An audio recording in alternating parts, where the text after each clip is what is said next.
Shalom saudara, ada 7 penyakit fisik yang mematikan menurut alodokter.com. Penyakit itu adalah jantung, stroke, kanker, TBC, HIV, diabetes, dan paru-paru destruktif kronia.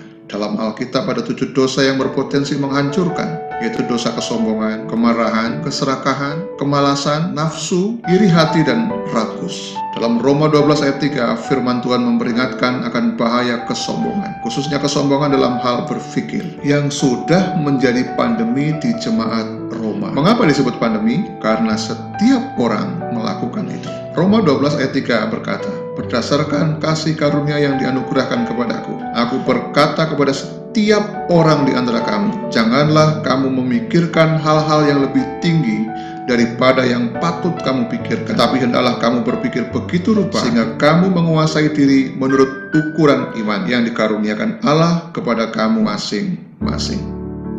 Tidak disebutkan apakah yang biasa dipikirkan oleh setiap orang di antara jemaat di Roma saat itu. Yang jelas mereka memikirkan hal-hal yang lebih tinggi dari yang sepatutnya. Itulah yang diperingatkan oleh Alkitab. Setiap orang dengan bebas berpikirnya punya potensi untuk meninggikan diri. Oleh sebab itu, Alkitab memberi 2 rambu supaya pikiran jemaat tidak melampaui apa yang seharusnya dipikirkan. Apakah kedua rambu berpikir tersebut? Rambu pertama adalah berpikirlah begitu rupa. Saudara, berpikir yang tinggi-tinggi diparadokskan dengan berpikir begitu rupa. Hyperphronein dilawan katakan dengan sophronein. Apa itu sophronein? Sophronein berasal dari kata sophroneo yang berarti berpikir jernih, sehat, dan terkendali. Kata ini berasal dari kata zoos yang berarti aman dan kata phren yang berarti hidup. Kita bahasakan dengan bahasa sederhana. Ayat ini berkata, hendaklah kamu berpikir jernih, sehat, dan terkendali, supaya aman dan hidup teratur. Ini berlawanan dengan hyperphronein yang berarti berpikir melebihi batas dan tidak sesuai dengan realitas dan cenderung untuk sombong. Hendaklah kamu berpikir begitu rupa. Ini berbicara tentang pengendalian berpikir dan bukan bicara tentang pembatasan berpikir.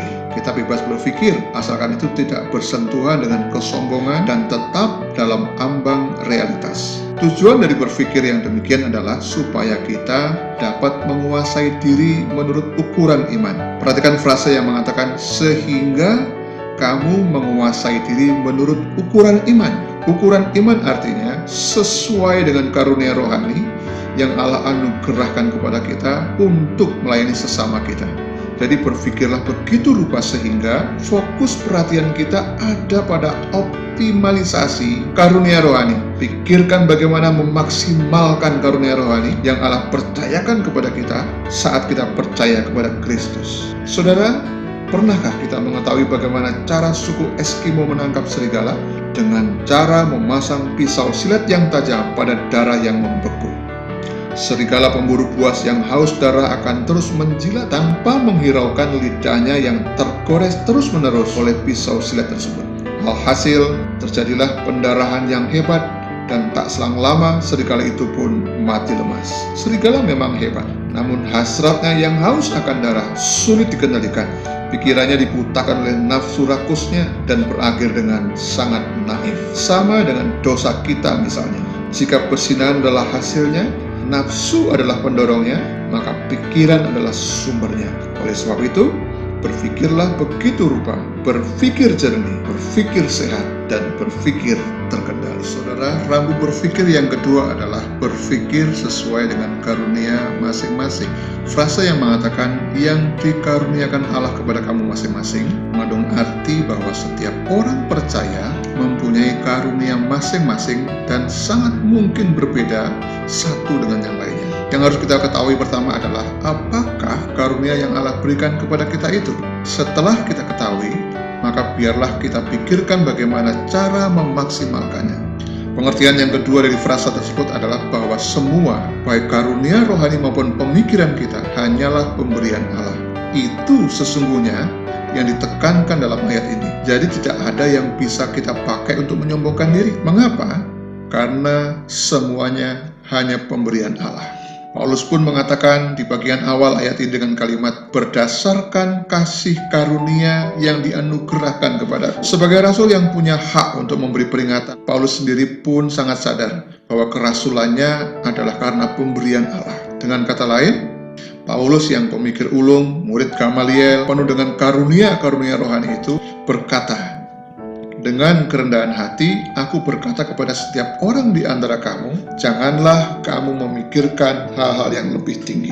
Jika Paulus saja begitu merendahkan diri, mengapa jemaat Roma dan juga kita terjangkit pandemi kesombongan nalar? Pernahkah kita mendengar seorang penemu yang bernama Samuel Morse? Samuel Morse lahir di keluarga pengkhotbah di New England, hanya 2 tahun setelah George Washington terpilih sebagai Presiden Amerika. Setelah menyelesaikan studinya, ia berangkat ke Inggris untuk mengasah kemampuannya melukis. Sekembalinya ke Amerika, dia diakui sebagai seniman berbakat dan segera diminati. Istri pertama Morse meninggal ketika dia sedang pergi dari rumah untuk melukis di Washington. Dia tidak menerima berita sampai semuanya sudah sangat terlambat.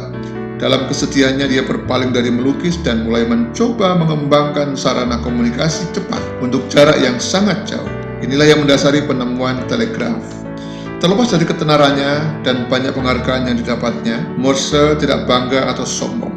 Dalam sepucuk surat kepada istri keduanya, dia menulis, semakin aku merenungkan usaha besar ini, semakin aku merasakan kerendahan diriku, dan semakin aku merasakan tangan Tuhan di dalamnya, dan bagaimana dia telah menugaskan kepada banyak orang sesuai dengan tugas mereka masing-masing.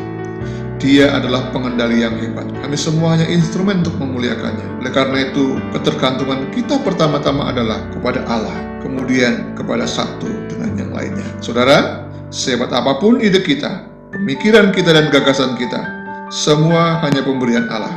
Kiranya Allah dipermuliakan. Tuhan Yesus memberkati.